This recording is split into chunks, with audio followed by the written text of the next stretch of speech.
జపమాల ప్రేక్షకులకు నమస్కారం. ఓం వరవరదాయ విజయ గణపతియే నమః. శ్రీ గురుభ్యో నమః. శ్రీమాత్రే నమః. ఈ భాగంలో శశికళ తన తండ్రితో చెప్తుంది, తండ్రి, నేను సుదర్శనుడికి మనసిచ్చాను, సర్వాత్మకంగా వరించాను. అతన్ని తప్ప మరింకెవరిని పరిణయమాడను. నా శుభం కోరేవాడివైతే మంచి ముహూర్తం పెట్టించి వివాహ విధిగా నన్ను అతడికి ఇచ్చి కన్యాదానం చెయ్యి అని అడిగింది. శశికళ ప్రసంగానికి సుబాహుడు మనసులో సంతోషించాడు. యుక్తియుక్తంగా ఉంది అనుకున్నాడు. కానీ ఇప్పుడు ఏం చెయ్యాలి? రాకుమారులంతా వచ్చి కూర్చున్నారు. మా అమ్మాయి మీ మధ్యకు రాదని ప్రకటిస్తే ఊరుకుంటారా? తిరగబడతారు, నన్ను చంపుతారు. అందరూ సేనా సమేతలే వచ్చారు. ఘోర యుద్ధం జరుగుతుంది. నాక అంతటి సైన్య బలం కానీ దుర్గ బలం కానీ లేదు. అందరినీ ఒక్కసారిగా ఎదిరించాలంటే అసంభవం. పోనీ సుదర్శనుడు సహాయపడతాడా అనుకుందామా అంటే అతడు ఒంటరివాడు, అసహాయుడు, నిర్ధనుడు, పైగా పిన్న వయసువాడు. ఇప్పుడు ఏం చేయాలి? ఏది దారి? అయ్యో, కోరి కోరి దుఃఖసాగరంలో మునిగానే అని వాపోతున్నాడు. చాలాసేపు మదనపడి చివరికి ఒక నిర్ణయానికి వచ్చాడు. కానీ ఏదైతే అది అవుతుంది అనుకున్నాడు. ధైర్యం కూడగట్టుకున్నాడు. గట్టిగా గుండెల నిండా గాలి పీల్చుకొని సభామండపం మధ్య భాగంలోకి వెళ్ళాడు. శశికళ ఎంతకీ వేదిక దిగిరాదేమిటా అని ఎదురు చూసి తండ్రి కూతుళ్ళు చెవులు కొరుక్కుంటున్నట్టున్నారు. ఈ మంగళ వాయిద్యాల ఘోషలు వినబడక అర్థం కాక నిరీక్షణకు విసిగిపోయి కొందరు రాకుమారులు సహనం కోల్పోతున్నారు. మరికొందరు తమకు తాము సర్ది చెప్పుకుంటున్నారు. వేదిక దిగి వచ్చే శుభముహూర్తం కోసం వేచి ఉన్నారు కాబోలు అని అనుకుంటున్నారు. రాజబృందం మధ్యలోకి వచ్చి సుబాహుడు అన్నివైపులా తిరిగి అందరికీ సవినయంగా శిరస్సు వంచి నమస్కరించాడు. రాకుమారులారా, ఏం చెయ్యను? సభా మండపంలోకి మా అమ్మాయి రానంటోంది. ఎంత చెప్పినా వినడం లేదు. నేను చెప్పాను, తల్లి ఎంతగానో చెప్పింది. అయినా సరే ససేమిరా అంటోంది. క్షమించండి, మనసారా నన్ను క్షమించండి. మీకు అందరికీ పేరు పేరున శిరసాభివందనాలు చేస్తున్నాను. మీ దాసుణ్ణి. దాసుడి తప్పులు దండంతో సరి. మదర్పిత చందన తాంబూలాది సత్కారాలు ప్రేమతో స్వీకరించి నన్ను కృతార్థుణ్ణి చెయ్యండి. రత్నాలు, ఏనుగులు, వస్త్రాలు పుష్కలంగా సమర్పించుకుంటాను. సంతోషంగా స్వీకరించండి. మరొక్కసారి చేతులు జోడించి అభ్యర్థిస్తున్నాను. మనసారా మన్నించండి. నా కూతురు మాట వినడం లేదు. కాదని గద్దించి బలవంతం చేస్తే ప్రాణాలు తీసుకుంటుందేమో. అప్పుడు ఇంకా నా దుఃఖానికి అంతే ఉండదు. ఒక్కగానొక్క కూతురు. మీరంతా మా యందు దయ చూపించండి. మహానుభావులు, దయచేసి నన్ను అర్థం చేసుకోండి. కన్న కూతురు ఇంత ముందుకేస్తుందని నేను అనుకోలేదు. మందబుద్ధి. దీనితో ఏమిటి కానీ మీరంతా పెద్ద మనసుతో నన్ను క్షమించండి. మీ పాదదాసుణ్ణి. నా కూతుర్ని మీ కూతురుగా భావించండి, దీవించండి. మీ తిరుగు ప్రయాణాలు సుఖంగా జరగాలని కోరుకుంటున్నాను. సుబాహుడి అభ్యర్థనను భూపతులందరూ అంగీకరించారు. ఇంతకన్నా ఏం చేస్తాడులే పాపం అనుకున్నారు. సింహాసనాల నుంచి లేచారు. ఒక్క యుధాజిత్తు మాత్రం క్రోధ తామ్రాక్షుడయ్యాడు. చెట్టంత ఎత్తు లేచాడు. మూర్ఖుడా, ఇంత తప్పు చేసి ఇంకా మాట్లాడతావేంటి? సంశయంగా ఉన్నప్పుడు అసలు స్వయంవరం ఎందుకు ప్రకటించావు? మమ్మల్ని అందరినీ ఎందుకు పిలిచావు? ఇప్పుడు మా దారిన మేము పోవాలా? ఇంతగా మమ్మల్ని అవమానించి నీ కూతుర్ని సుదర్శనుడికి కట్టపెడతావా? ఏ పనైనా చేయబోయే ముందు బాగా ఆలోచించుకోవద్దు? ఆలోచించకుండా పిలవగానే సరిపోతుందా? ఇప్పుడు మీ అమ్మాయిని సుదర్శనుడికిచ్చి ఎలా ఇస్తావు? పాపాత్ముడా, ముందు నిన్ను చంపి తర్వాత సుదర్శనుని చంపుతాను. నీ కూతుర్ని నా మనవడు శత్రుజిత్తుకిచ్చి ఇప్పుడే ఇక్కడే తాళి కట్టిస్తాను. ఎవడు అడ్డం వస్తాడో చూస్తాను. ఈ సుదర్శనుడు ఏపాటి భరద్వాజ ఆశ్రమంలోనే వీడిని మట్టుపెట్టి ఉండును. ఆ వేళ మహర్షి అడ్డం పడ్డాడు కనుక బతికిపోయాడు. ఇప్పుడు ఎలా తప్పించుకుంటాడో చూస్తాను. నీకు 5 నిమిషాలు సమయం ఇస్తున్నాను. బాగా ఆలోచించుకో. నీ భార్యతో మంత్రులతో సంప్రదించు. శశికళను శత్రుజిత్తుకి ఇచ్చి వివాహం జరిపించావో సరే, లేదంటావా నిన్ను బతకనివ్వను. ఇంతే సంగతులు, ఆలోచించుకో. శుభం కోరుకునేవాడవైతే గనక తనకంటే గొప్పవారిని, ఉచ్చస్థితిలో ఉన్నవారిని ఆశ్రయిస్తాడు, బంధుత్వం కలుపుకుంటాడు. అంతేగాని సుదర్శనుడు లాంటి దరిద్రుణ్ణి, నిర్ధనుణ్ణి, ఏకాకిని, రాజహీనుణ్ణి పిల్లనిచ్చి పెళ్లి చేయడు. చేసి ఏం బావుకుంటావు? పిల్ల సుఖపడుతుందా? నువ్వు బలపడతావా? రాజనీతి ఏం చెప్తుంది? కులం చూడమంది, విత్తం చూడమంది, బలం చూడమంది, రూపం, రాజ్యం, దుర్గం, స్నేహితుల్ని ఇవన్నీ చూసి పిల్లనివ్వమంది. లేకపోతే సుఖం ఉండదు. ఆ శ్లోకం చెప్తాను విను. కులం విత్తం బలం రూపం రాజ్యం దుర్గం సుహృజ్జనం దృష్ట్వా కన్యా ప్రదాతవ్య నాణ్యదా సుఖమృచ్చతి ఇది శాస్త్రం. నీతి శాస్త్రం, రాజశాస్త్రం. దీనికి తిరుగులేదు. ఆలోచించుకో. ఏది యోగ్యమో అది చెయ్యి. ఊరికే అనవసరంగా దిగులు పడకు, అధైర్యపడకు. మతిమంతుడివి, నాకు మిత్రుడివి కనుక ఇంతగా హితవు చెప్తున్నాను. కటువుగా మాట్లాడాననుకోకు. నీ మేలు కోరిన వాణ్ణి. వెళ్ళు, తీసుకొని మీ అమ్మాయిని రా. ఒక్క సుదర్శనుడిని తప్ప ఎవరినైనా వరించమను.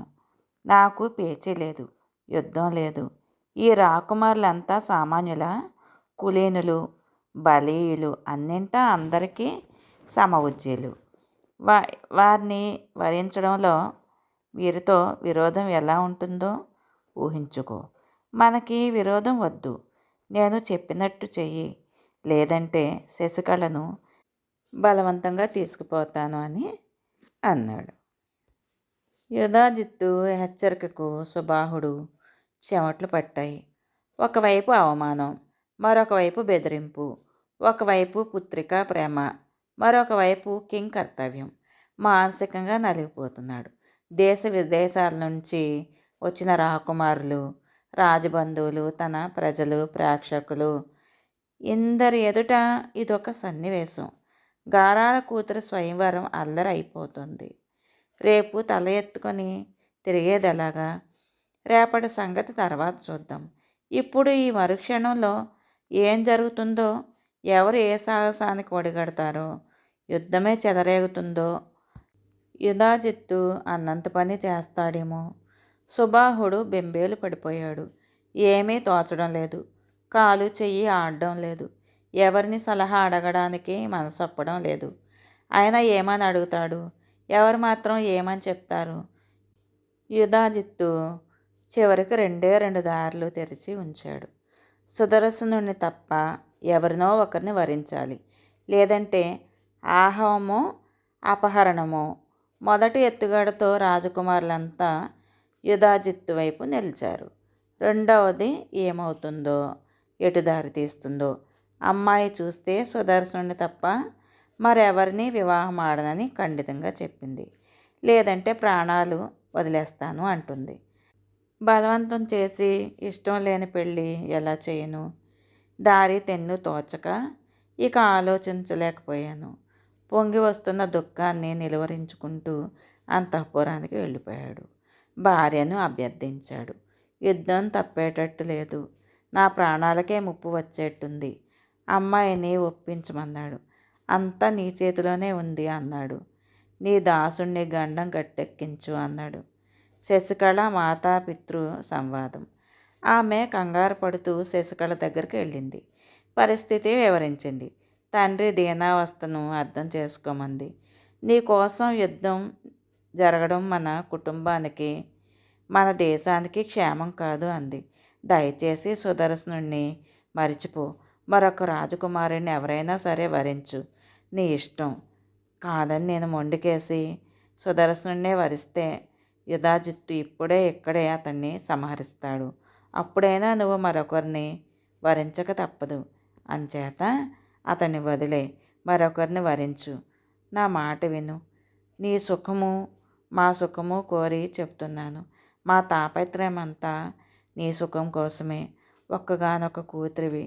అల్లారు ముద్దుగా పెంచుకున్నాం, గారాబంగా చూసుకుంటున్నాము. నీ సుఖం కన్నా మేము ఏం కోరుకుంటాం తల్లి? ఆలోచించు. అన్ని వేళలా హఠం పనికిరాదు. మనసు మార్చుకో. నువ్వు సుఖపడు, మమ్మల్ని సుఖపెట్టు తల్లి అని తల్లి చెప్పింది. తల్లి ఉపదేశానికి తండ్రి కూడా ఇలాగే బోధించాడు. ప్రేమగా, లాలనగా, లాభ నష్టాలు స్పష్టంగా బేరీజు వేసి వివరించాడు. శశికళ చాలా ప్రశాంతంగా మౌనంగా వింది. దృఢ నిశ్చయంతో బదులు పలికింది. తండ్రి, ఇవన్నీ నేను ఆలోచించాను. కానీ వీటి అన్నిటికన్నా నా వ్రతం, నా దీక్ష నాకు ముఖ్యం. ఈ రాజులకు నువ్వు భయపడుతున్నావు. యుధాజిత్తు బెదిరింపులకు కంగారు పడుతున్నావు. అంతే తప్ప సుదర్శనుడు అయోగ్యుడని కాదు. ఆ మేరకు సంతోషం. నా నిర్ణయంలో మార్పు లేదు, ఉండబోదు. సుదర్శనుడిని తప్ప మరెవ్వరినీ వరించను.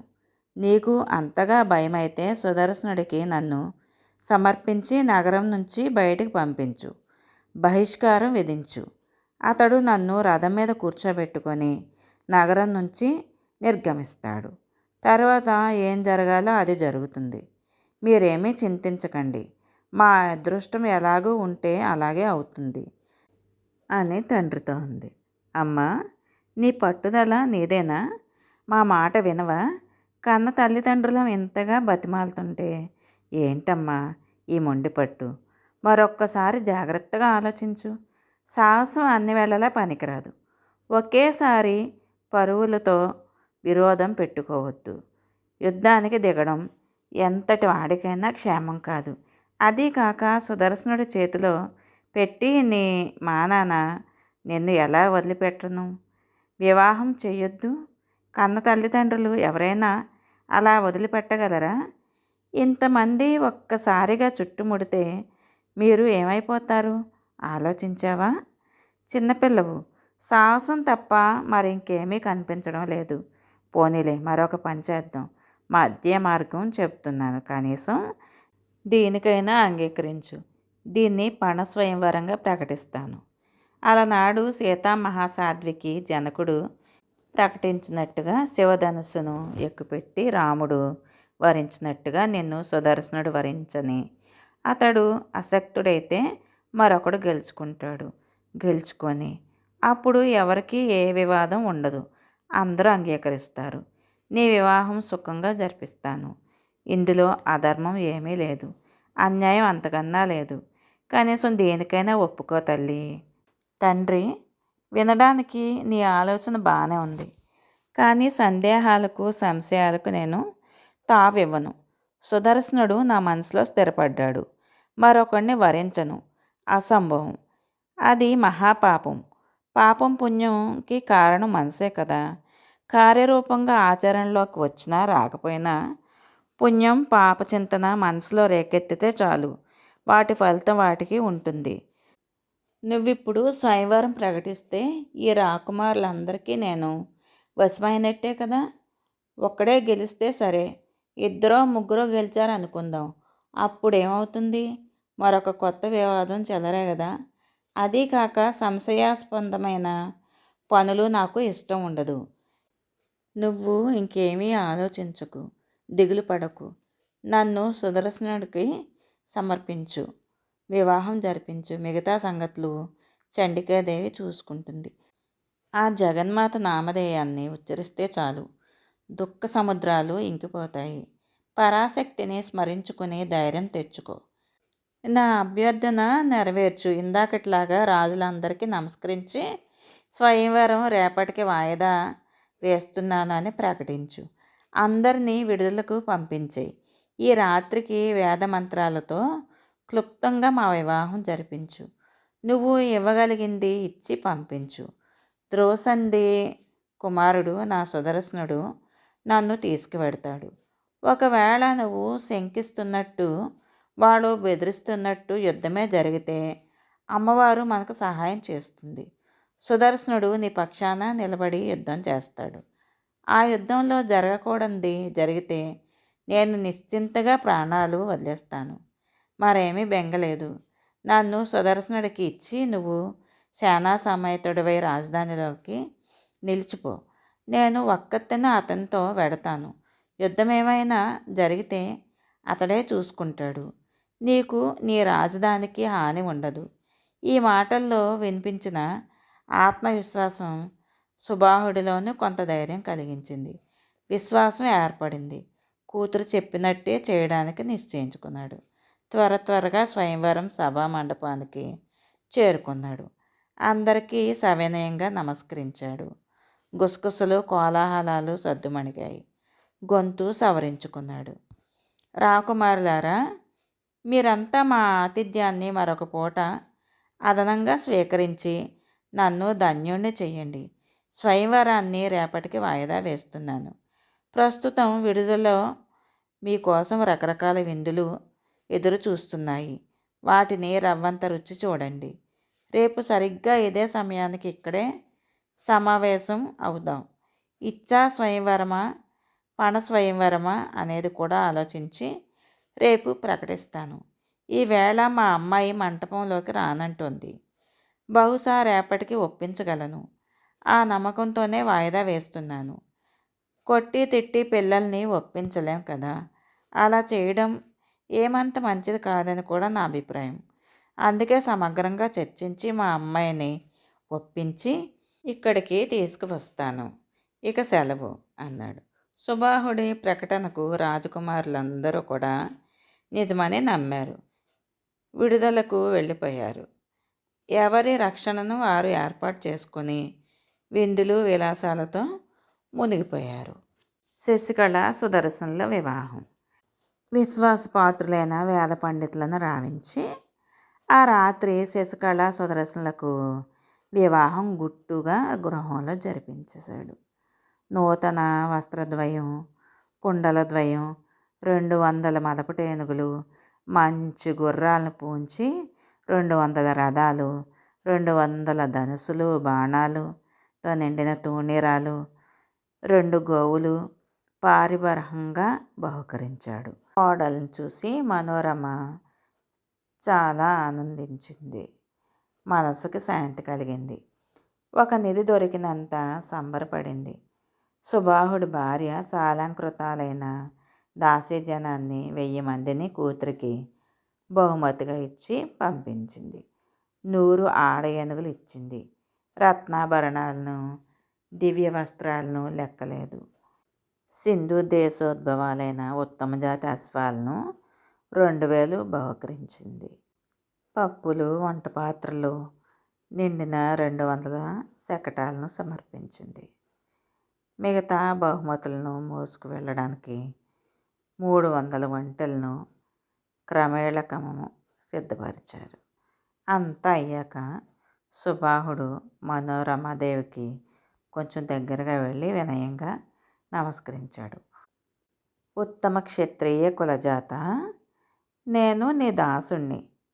మనోగతం ఏదైనా ఉంటే తెలియచెయ్యి, నెరవేరుస్తాను అన్నాడు. మనోరమ కళ్ళల్లో ఆనంద బాష్పాలు, పట్టరాని సంతోషంతో పరవశించిపోయింది.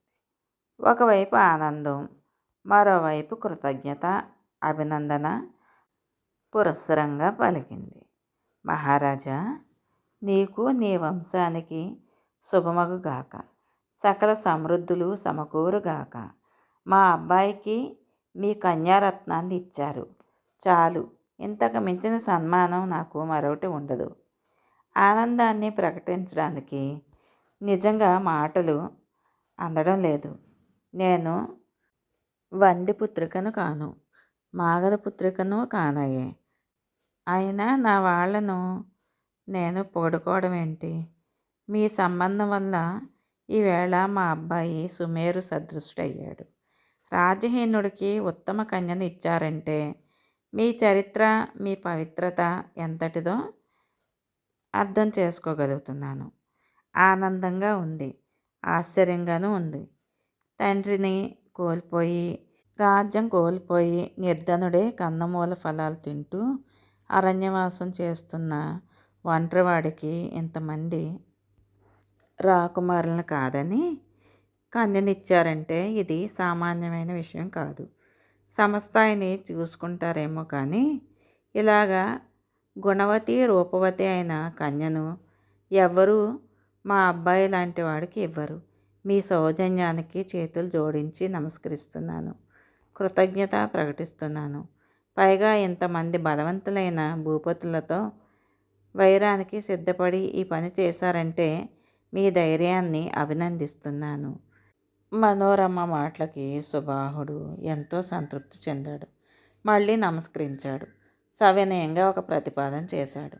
రాజపుత్రి, మీరు మరోలా అనుకోకపోతే నాదొక మనవి. ఈ కాశీ రాజ్యాన్ని మీరు స్వీకరించండి. నేను సేనాపతిగా ఉంటాను. లేదంటే అర్ధరాజ్యాన్ని స్వీకరించండి. వారణాసిని విడిచిపెట్టి మీరు ఆశ్రమంలోనో మరో నగరంలోనో ఉండడం నాకు సమ్మతంగా లేదు. పడినంతకాలం కష్టాలు పడ్డారు. ఇప్పుడన్నా రాజభోగాలు తిరిగి అనుభవించండి. ఇంకా ఈ రాజకుమారులు అంటారా, వారి సంగతి నేను చూసుకుంటాను. రెండే రెండు దారులు కనబడుతున్నాయి. స్వయంగా వెళ్ళి జరిగిన విషయం సవినయంగా మనవి చేస్తాను. సమ్మతించి వెళ్ళిపోతారా? సరే సరే. కాదని కాలు దువ్వితే యుద్ధం చేస్తాను. తప్పదు కదా మరి. జయాపజయాలు దైవాధీనాలు. నేను చేసింది ధర్మం అనుకుంటారో అధర్మం అనుకుంటారో వారి ఇష్టం. వారి ఆలోచనలు ఎటు సాగుతాయో కనీసం కొందరైనా సమ్మతించి వెళ్ళిపోతారు అనుకుంటున్నాను. చూద్దాం ఏం జరుగుతుందో. ఈ మాటలకు మనోరమ మరింత ప్రసన్నురాలైంది. ధైర్యం చెప్పింది. మహారాజా, అధైర్యపడకు. జగదంబికను ధ్యానించు. ఆది పరాశక్తి భక్తులకు అపజయం ఉండదు. నీకు నీ రాజ్యానికి ఏ ప్రమాదము రాదు. అంతా సుఖంగానే ఉంటుంది. మా అబ్బాయి త్వరలోనే అయోధ్య సింహాసనం అధిష్టిస్తాడు. నీ రాజ్యంను నువ్వు హాయిగా పాలించుకో. ఆశ్రమవాసం మాకిక అట్టే కాలం ఉండదు. మా రాజ్యం మాకు దక్కుతుంది. భోగభాగ్యాలు అనుభవిస్తాము. పరమాంబికను ధ్యానిస్తూ ఉంటాము. ఏ చింత లేదు. మాకు సెలవివ్వండి, మరి మేము బయలుదేరతాము అంతే. అంతలో తెల్లారింది. ఎంత గుట్టుగా జరిపిన శశికళ సుదర్శనుల వివాహం రాకుమారులకు తెలిసిపోయింది. అందరూ విడిది గృహాలను విడిచిపెట్టి కాశీనగర ముఖద్వారం దాటి వెలుపలకు మకం వేశారు. సుబాహుడు చేసింది సమంజసమే అనిపించింది వారికి. కొందరు వెళ్ళిపోగా మిగిలిన వారు అవమానం భారంతో ప్రతీకారం ఎలా తీర్చుకోవాలా అని చర్చించుకుంటున్నారు. సుబాహుణ్ణి సుదర్శనుణ్ణి సంహరించి శశికళను అపహరించుకుపోదామని దురాలోచనలో ఉన్నారు. రాజధానిలో మంగళతుర్య రావాలు, మృదంగ ధ్వనులు, సన్నాయి మోతలు మిన్నుముట్టాయి. యుధాజిత్తు, శత్రుజిత్తు ప్రభృతులు క్రోధం తారాస్థాయికి చేరుకుంది. సుబాహుడు సుహృజ్జనులతో కలిసి వీరు దగ్గరికి వచ్చారు. రాజులు ముఖాలు బిగించుకొని మౌనంగా నిలబడ్డారు. అందరికీ నమస్కరించి సుబాహుడు, క్షత్రియ వంశజులారా, సహృదయులారా, దయామయులారా, నగరంలోకి దయచేయండి. హితమో అహితమో తెలియదు కానీ మా అమ్మాయి సుదర్శనుని వివాహం ఆడింది. కోపించకండి, ఉపశమించండి. ఇచ్చా స్వయంవరం కదా. సుదర్శనుణ్ణి వరించాను, మరెవరిని వరించను అన్నప్పుడు అంగీకరించి వివాహం జరిపించడం నా ధర్మం కదా. జరిపించాను. మీరంతా వచ్చి పెళ్లి భోజనం చేసి వెళ్ళండి అన్నాడు. సుబాహుడు ఇలా అనడంతోనే, సుబాహు, చాలా గొప్ప పని చేశావు. సంతోషం. ఇక నువ్వు దయచేయొచ్చు. చేయవలసిన పెళ్లి పనులు ఇంకా చాలా ఉండి ఉంటాయి. చూసుకో, వెళ్ళు. మా నగరాలకు మేము పోతాం అన్నారు ఆ రాకుమారులు. వీళ్ళ పన్నాగం ఏమిటో ఏం చేస్తారో అని శంకిస్తూనే సుబాహుడు నగరంలోకి తిరిగి వచ్చాడు. యుధాజిత్తు నాయకత్వంలో కూడబలుక్కొని సేనా సమేతలే రాజకుమారులు శశికళ సుదర్శనులను భరద్వాజ ఆశ్రమానికి తిరిగి వెళ్ళే దారిలో కాపలా వేశారు. సుదర్శనుణ్ణి మనోరమను చంపాలి, శశికళను అపహరించాలి. ఇది వీరి లక్ష్యం. లేకపోతే వీడి కూతురు పెళ్ళి చూసి వెళ్ళడానికి వచ్చామా? అలా వెడితే మన పరువేం కాను? సొంత రాజ్యం లేక తలెత్తుకోగలమా? ఇవే వారి ఆలోచనలు. ఆ ముచ్చట ఈ ముచ్చట పేరు చెప్పి 6 రోజులు శశికళ సుదర్శనులను రాజధానిలోనే ఉంచేశాడు సుబాహు. అప్పటికి చారుల ద్వారా యుధాజిత్తు భృతులు పన్నుగడ తెలిసింది. చతురంగ బలాలను తోడుకొని ఇచ్చి శశికళ సుదర్శనులను మనోరమాదేవిని సాగనంపాడు. వెనుకగా తన సైన్యాన్ని తీసుకొని బయలుదేరాడు. సుదర్శన యుధాజిత్తు యుద్ధం. సుదర్శనుడి రథం వేగంగా పరుగు తీస్తోంది. కొంత దూరం వెళ్ళేసరికి శత్రు సైన్యాలు అడ్డగించాయి. అర్ధవర్తులాకారంగా ఎదురు నిలిచాయి.